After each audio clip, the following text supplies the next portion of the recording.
Hello. कल से ही कितने सारे सवाल मुझ पर आने लगे ये पूछने के लिए कि मैडम क्या हम लोगों का बोर्ड होगा, क्या हम लोगों को सच में बोर्ड की तैयारी करनी चाहिए। ये अधिकतर सवाल उन बच्चों के हैं जो इस बार 12th क्लास के एग्जाम की तैयारी कर रहे हैं। जैसा कि आप जानते हैं, मैंने पहले भी एग्जाम से पहले का जिक्र करके एक छोटा चैनल बनाया और मैंने कहा था कि मैं कई लोगों की बातचीत आप तक पहुंचाऊंगी। बट सवाल ही इतने ज्यादा हो गए कि लगा कि खुद पहले जाकर के कुछ चीजें क्लियर करूं, जितनी जानकारी मुझे भी मिल पाई है। तो पहले हम अपनी एजुकेशन मिनिस्ट्री को मिनिस्ट्री ऑफ एचआरडी के अंदर देखते थे। अभी खुशी है कि मैं अगर खुद को याद करती हूँ अपनी स्टूडेंट लाइफ से, तो कई किताबें तो ऐसी हैं कि जो मैंने भी खुद पढ़ी, इतने साल 26 साल तक भी बच्चों को पढ़ाया और अभी भी वो किताबें पढ़ाई जा रही हैं। चैप्टर्स की थोड़ी हेरा फेरी है, सिस्टम एग्जैक्टली वही है। तो ले दे करके अगर हम उंगलियों पर गिनते हैं तो लगभग 34 साल अंदाजे अंदाजे पूरे हुए, जब समाज को, सरकार को, सोशल साइंटिस्ट को, शिक्षाविद को, प्रॉपर एजुकेशनिस्ट को, जो एथिकली एजुकेशनिस्ट हैं, उन सबको रियलाइज हुआ कि या ये चेंज आना ही था। कहते हैं ना, the change which is fruitful is the only permanent thing, या रिवर्स भाषा में बोलें तो the permanent thing which happens in the world is only change। तो बदलाव जरूरी है ना।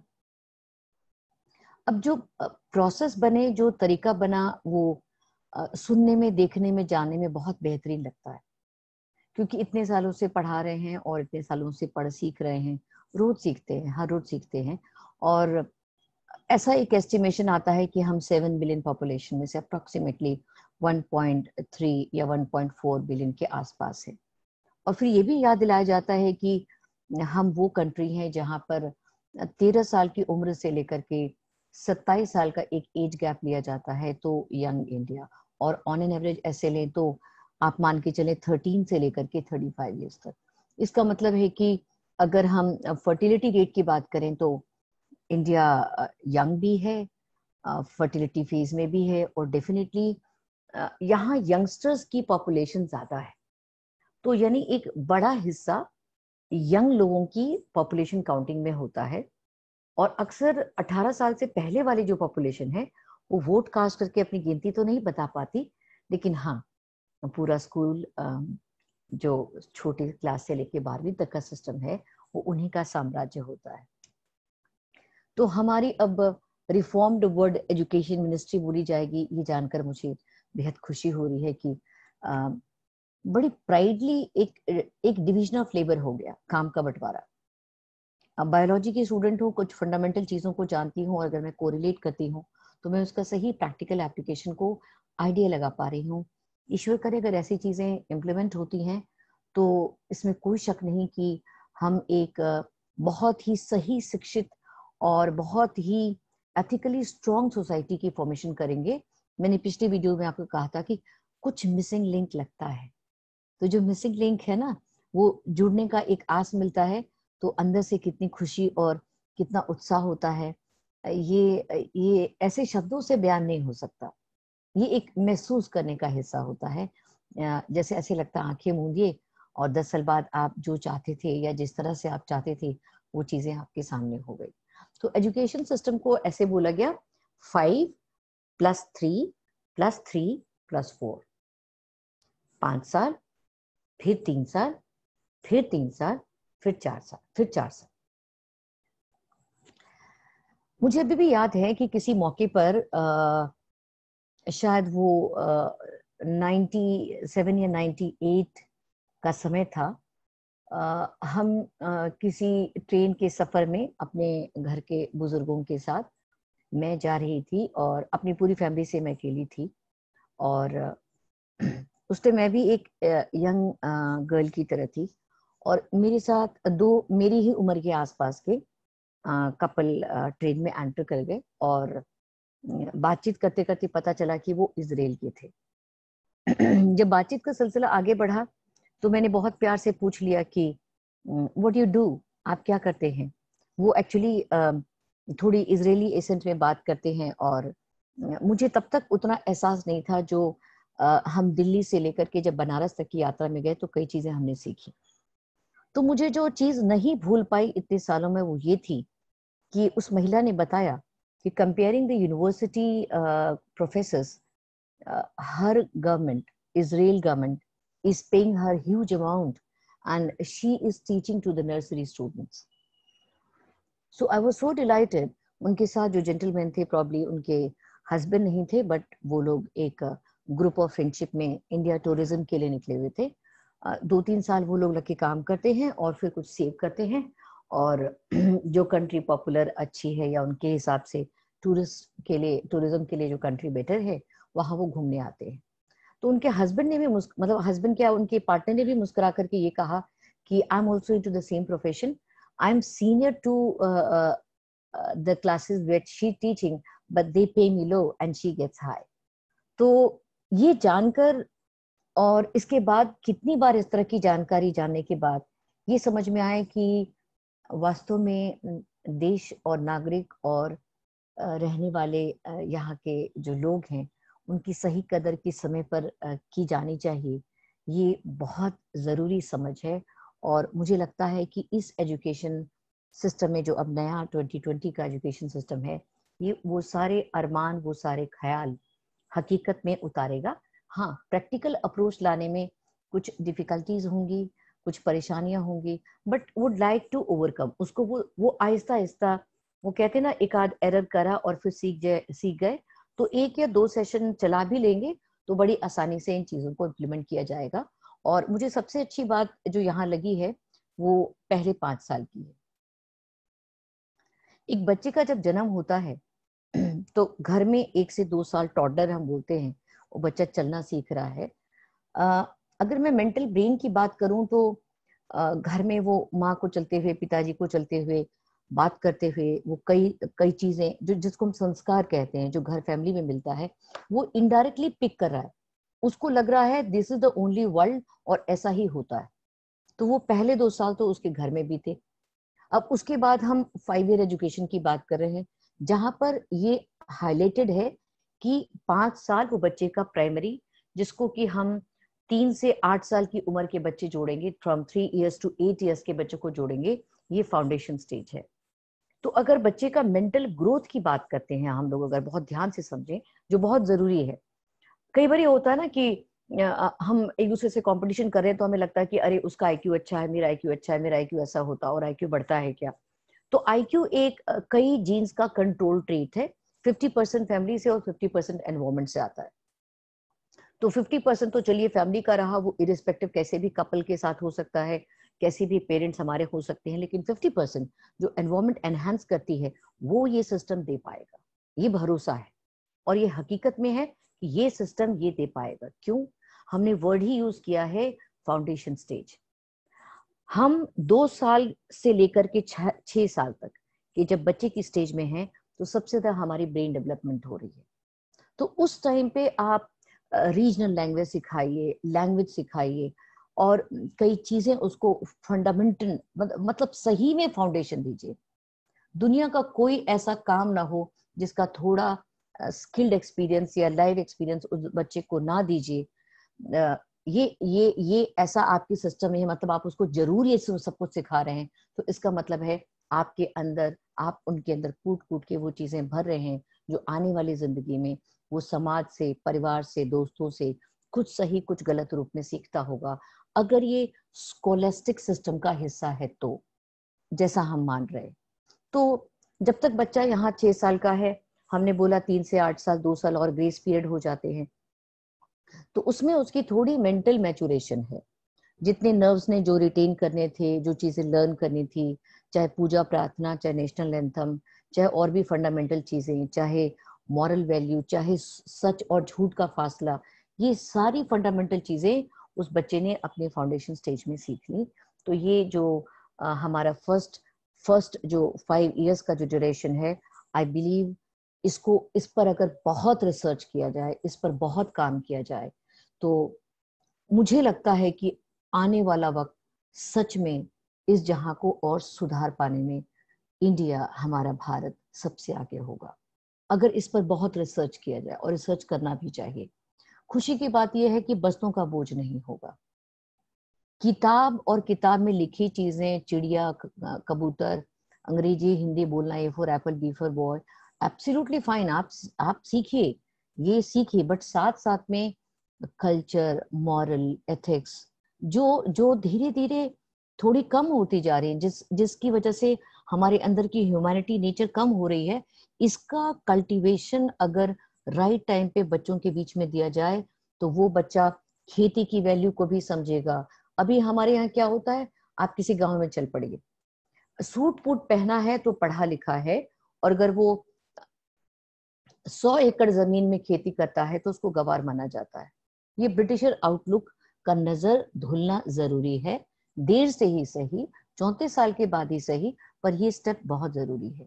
अगला स्टेप हमारा आता है 8 to 11 ईयर्स। ये वो है जो प्री एडोलेसेंट है, यानी कि अभी एडोलेसेंस नहीं आई है, अभी 8 से 11 में है। ये एक इंटरमीडिएट स्टेज है, और इसको हम प्री प्राइमरी एजुकेशन सिस्टम कहेंगे। यानी प्राइमरी मतलब इतना प्राथमिक होना जरूरी कि अंगूठा छाप वाली नौबत नहीं है। शब्द पढ़ने आते हैं, गिनतियां आती हैं, मैथ्स के अंकों का, नंबर्स का ज्ञान समझ में आता है। तो ये उसका प्री फाउंडेशन पीरियड होता है, जो आप उसके 8 से 11 साल की उम्र में स्पेशली उस एज ग्रुप को देख रहे हैं, और ये बहुत जस्टिफाइड है। पहले ऐसा सच में नहीं प्लान किया या देखा गया होगा, बट अगर ये इम्प्लीमेंट होता है तो अगेन मैं कहूंगी this is the very good going step. अगला स्टेज आता है जिसमें कि हम 14 से 18 साल के उम्र के बच्चों के बीच में बात करेंगे, नहीं, 14 से 18 साल के बीच में, जो सेकेंडरी एग्जामिनेशन हुआ, जो कि 9, 10th, 11th, 12th। मैं सच में भूल नहीं पाती कि कई बार टर्निंग पॉइंट की तरफ से जब इंटरव्यू हुए, कभी इंडिया टुडे से, कभी किसी मैगजीन से, तो बार बार सवाल पूछा जाता है, मैडम आपके हिसाब से किसी बच्चे को अगर किसी प्रोफेशनल कोर्स में जाना चाहिए तो कौन सी क्लास सबसे सबसे सूटेबल है। तो कुछ चीजें ना सीखते सीखते, सिखाते सिखाते, ये चीज स्टूडेंट टीचर का जब तक बहुत लॉन्गर इंटरेक्शन नहीं होगा, लार्ज नंबर पे स्टूडेंट्स के बीच का एक्सपीरियंस शेयर नहीं होगा, तो कोई व्यू या जजमेंट नहीं बनकर आएगा। तो हर बार यही रिक्वेस्ट करके कहा कि मैडम, जब भी सवाल कहीं से आया, या gentleman, the right age is, आप किसी करिकुलम को 9 to 12 के बीच में उसको ही बहुत फोकस करके पढ़ाइए।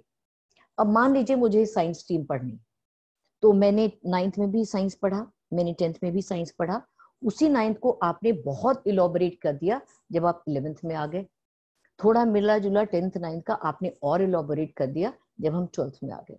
तो अब क्या है, 10th बोर्ड होता है, 12th बोर्ड होता है, अब तो यही होगा। और इस साल भी हमारा 2021 का जो एग्जाम है ये बोर्ड ही होगा, जैसे नॉर्मली इससे पहले कभी होता है। लेकिन अभी क्या है, 4 साल integrate, and you can choose all the subjects of your choice.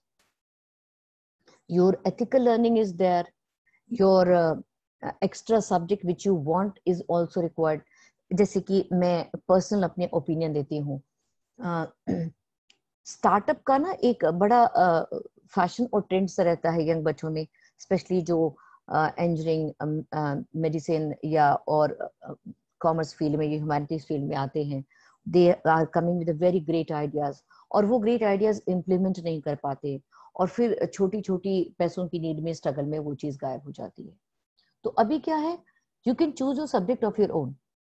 अब मान लीजिए एक स्टूडेंट है साइंस स्ट्रीम का, फिजिक्स केमिस्ट्री मैथ्स पढ़ रहा है, और उसका मन है कि वो अपने इस सब्जेक्ट को लेकर के एक ऐसा बिजनेस स्टार्ट करे जो इकोलॉजिकल फ्रेंडली हो, एनवायरमेंटल फ्रेंडली हो, ग्लोबल वार्मिंग को बैलेंस करने के लिए बनता हो, वो ऐसी बिजनेस स्टडीज को भी अप्रोच करता हो, तो अब बिजनेस स्टडीज भी पढ़ सकता है, इकोनॉमिक्स भी अपनी चॉइस से पढ़ सकता है। मीन चॉइस आपकी अपनी, you can choose any subject of your choice and you can continue for another 4 years।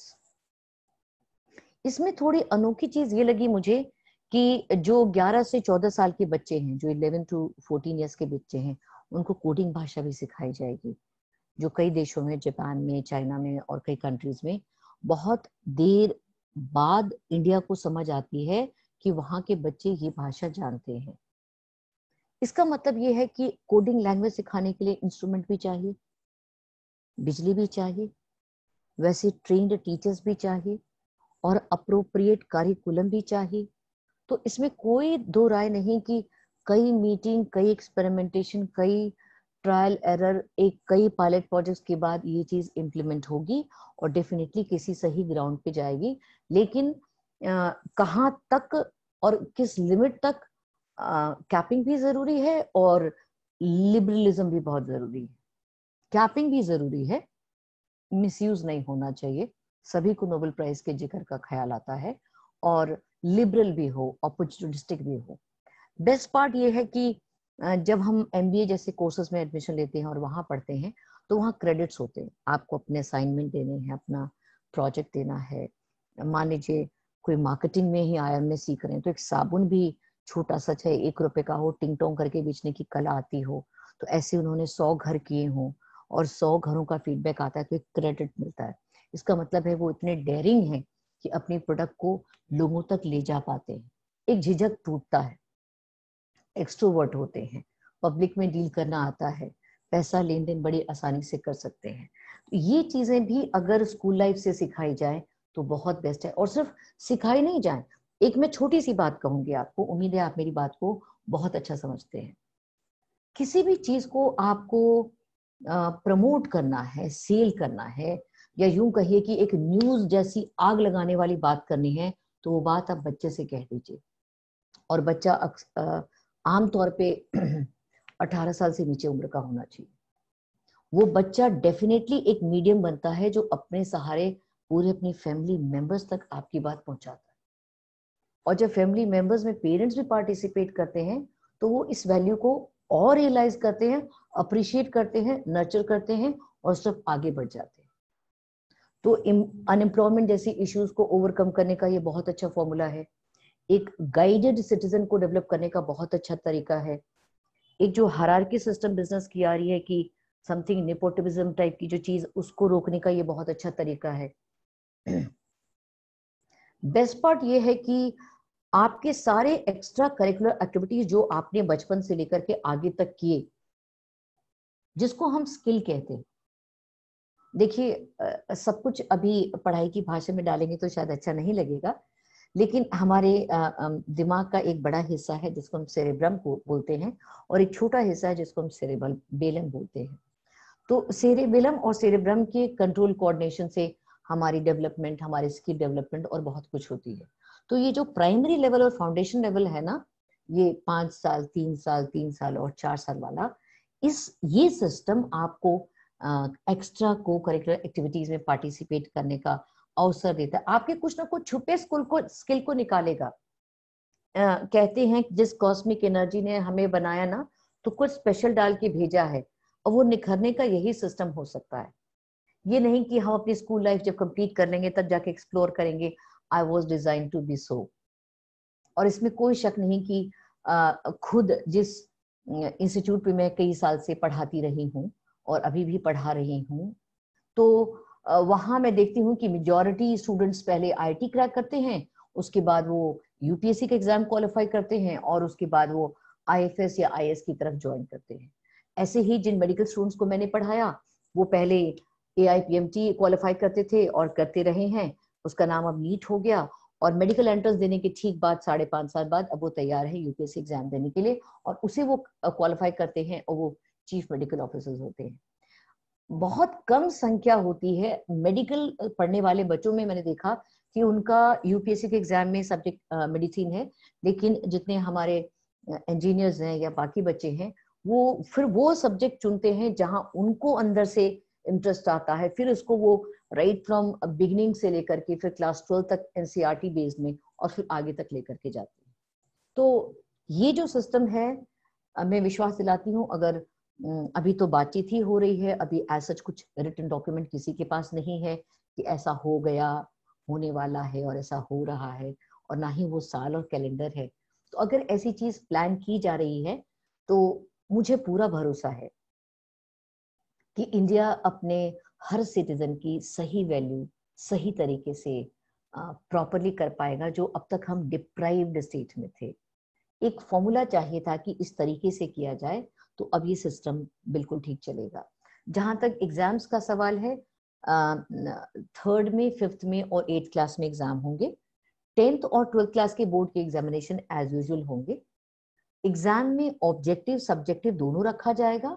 ये अभी डिस्कशन का वक्त है, इस पर सोचा जाएगा, विचारा जाएगा, दैट इज फॉर श्योर। हाँ, लेकिन एथिकल लर्निंग बहुत स्ट्रांगली सिखाई जाएगी। स्किल लर्निंग और करिकुलर एक्टिविटीज पे बहुत ध्यान दिया जाएगा, और वो एक सब्जेक्ट के इक्विवेलेंट होगा। हम ये नहीं कह सकते कि कोई मैथ्स में बहुत तेज है तो मैथ्स एक विषय है, और म्यूजिक जो बहुत अच्छा गाता है, जो पता नहीं कितने सर्जरी के बाद जब लोगों को ट्रीटमेंट देना होता है। इनफैक्ट यूएसए में भी मेरे कई जो दूर के रिलेटिव रहते हैं वो बताते हैं कि कई कई उनके स्टेट्स में मॉर्निंग 6:30 to 6:45 वो लोग गायत्री मंत्र बोलते हैं। तो इसका मतलब है म्यूजिक भी एक हीलर है, एक हीलिंग का काम करता है, स्पिरिचुअल हीलिंग का काम करता है। म्यूजिक भी एक सब्जेक्ट है, डांस भी एक सब्जेक्ट है, और कोई स्किल भी एक सब्जेक्ट है। तो हर सब्जेक्ट की अपनी एक वेटेज, अपनी एक वैल्यू। हमारी सोसाइटी में जो काम का बंटवारा में हम लोग रेशियो ढूंढते हैं ना, this is superior, this is inferior, ये चीज डिसॉल्व, और बहुत अच्छा है ये डिसॉल्व। ये डिसॉल्व होने से हर स्ट्रीम का बच्चा, ये पार्टीशन नहीं होगा। मैंने कई बारी अपने आप में कईयों के मुंह से सवाल पूछा कि madam what next after 10th। तो वही बात हर बार बोलते रहे, क्योंकि one man army can not change the system. Idea can be of one person, but implement करने के लिए बहुत बड़ा समाज, बहुत बड़ा ग्रुप, और बहुत एक्सपीरियंस और लर्नेड लोगों का साथ चाहिए होता है। तो बहुत बार 10th क्लास एग्जामिनेशन पास करने के बाद बच्चे पूछते हैं, ma'am am I suitable for science, commerce, arts? अभी ऐसा कोई सवाल नहीं। whatever you like, whatever you are suitable for, you choose the same part. आपको जो सूट करता है आप उसे पसंद कीजिए, उसमें निखरिए, उसमें आगे बढ़िए।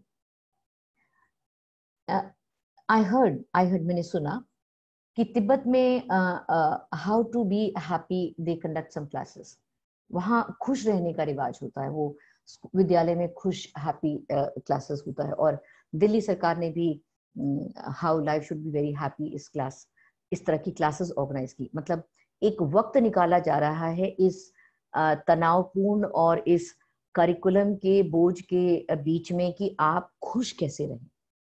मतलब ले दे के ये शिक्षा किस काम की, जो जीवन को बहुत सरल, सुखमय और बहुत सेटिस्फैक्टरी और बहुत एनरिच ना फील कराए। तो उसकी जरूरत हुई कि हैप्पी क्लासेस ऑर्गेनाइज होंगी, यू शुड फील हैप्पी। अब आप सोच के देखिए ना, इन चीजों में हैप्पीनेस वही मिल रही है ना जो आप चाहते हैं। कहते हैं आपका हर इंसान का 3 चेहरा, एक जो वो खुद जानता है, एक जो उसकी फैमिली जानती है, और एक वो कई लोगों से हाइड करके रखता है। वो कुछ इंट्रोवर्ट है, कहीं छुपता है, कहीं बचता है, और शायद वो कभी एक्सप्लोर करके कभी निखर के बाहर आता है तो लोग कहते हैं wow you are like this. तो अभी वो तीनों चेहरे ना एक साथ फ्यूजन के साथ अपने करिश्मे को दिखा पाएंगे, और हम समझते हैं कि सिस्टम के साथ काफी कुछ होगा। कोई डाउट नहीं कि कई परेशानियां आएंगी। हम पॉपुलेशन वाइज चाइना को हटा दें तो डेफिनेटली हम लीड करते हैं यंग बच्चों के लिए।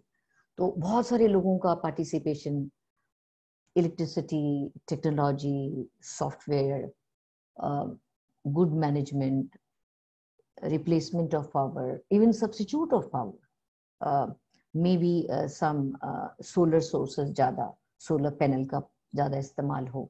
कोई जरूरी नहीं कि फॉसिल फ्यूल पे ही डिपेंड रहा जाए। तो इन तरीकों को अडॉप्ट करते हुए हमारी गवर्नमेंट अगर रियली एजुकेशन पे इन्वेस्ट करती है तो ये इन्वेस्टमेंट वेस्ट नहीं है, ये इन्वेस्टमेंट मोस्ट फ्रूटफुल है।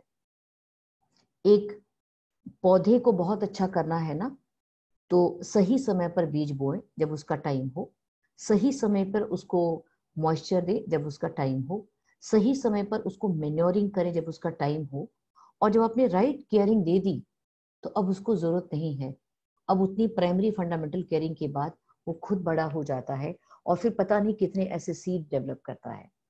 हमारी एजुकेशनल सिस्टम एक इन्वेस्टमेंट है जो इस प्लान के साथ आई है, जो हम एजुकेशन पॉलिसी या मिनिस्ट्री ऑफ एजुकेशन के अंदर कह रहे हैं। तो मेरी दिल से सभी एजुकेशनल से पूरी पूरी गवर्नमेंट ऑफ इंडिया के हर मेंबर से जो इस बारे में सोचते हैं, बहुत सारी शुभकामनाएं। और मैं बच्चों को भी कहूंगी कि ये बहुत फ्रूटफुल पीरियड है जहाँ पे आप जैसा चाहते हैं, आपकी चॉइस के बेसिस पे चीजें टेलर्ड मेड आपके लिए हो रही है, टेलर्ड मेड जैसा आप चाहते हैं। तो अगर ये चीजें इम्प्लीमेंट हो पाए, definitely they are going to improve the society. But कम से कम एक बच्चा अगर आज फर्स्ट में गया है और 12th में बाहर निकल के आता है और वो जो बैच आता है, तो लगभग 12 या 13 साल का इंतजार हो, तो वो 12-13 साल के बीच में जो बदलाव आएगा, definitely that will be historic India. और पूरे ग्लोब में ऐसा कोई चेंज हम शायद ऐसा पहले कभी ना देख पाए हों। मैं ऐसा उम्मीद करूंगी कि इस पर और भी कुछ अच्छी जानकारी मुझे मिलती रहे, और जहां से भी मुझे रिसोर्सेज से ये सारी इंफॉर्मेशन मिलती रहे, मैं आपको डेफिनेटली अपग्रेड करती रहूंगी। मैंने पहले ही चैनल बनाने से पीछे ये कहा था कि परीक्षा किसकी, एग्जाम किसका। तो एग्जाम जरूरी था या इस पढ़ लेकर के लाइफ की इंपॉर्टेंस जरूरी थी। तो मैं इतनी खुश हूँ कि मेरा चैनल का जो टैगलाइन है कि एग्जाम से पहले और एग्जाम किसका, तो ट्रूली अब वो डेफिनेशन जस्टिफाई हो जाएगा। अब वो बात समझ में अच्छे से आएगी कि हम हर रोज बहुत खुश, बहुत संतुष्ट और बहुत ही ऊर्जा के साथ जीने के लिए इस करिकुलम के साथ खुद को डेवलप कर रहे हैं और खुद को एग्जाम से पहले बेहतरीन बना रहे हैं। Thank you so much, very best wish सभी को। Thank you so much.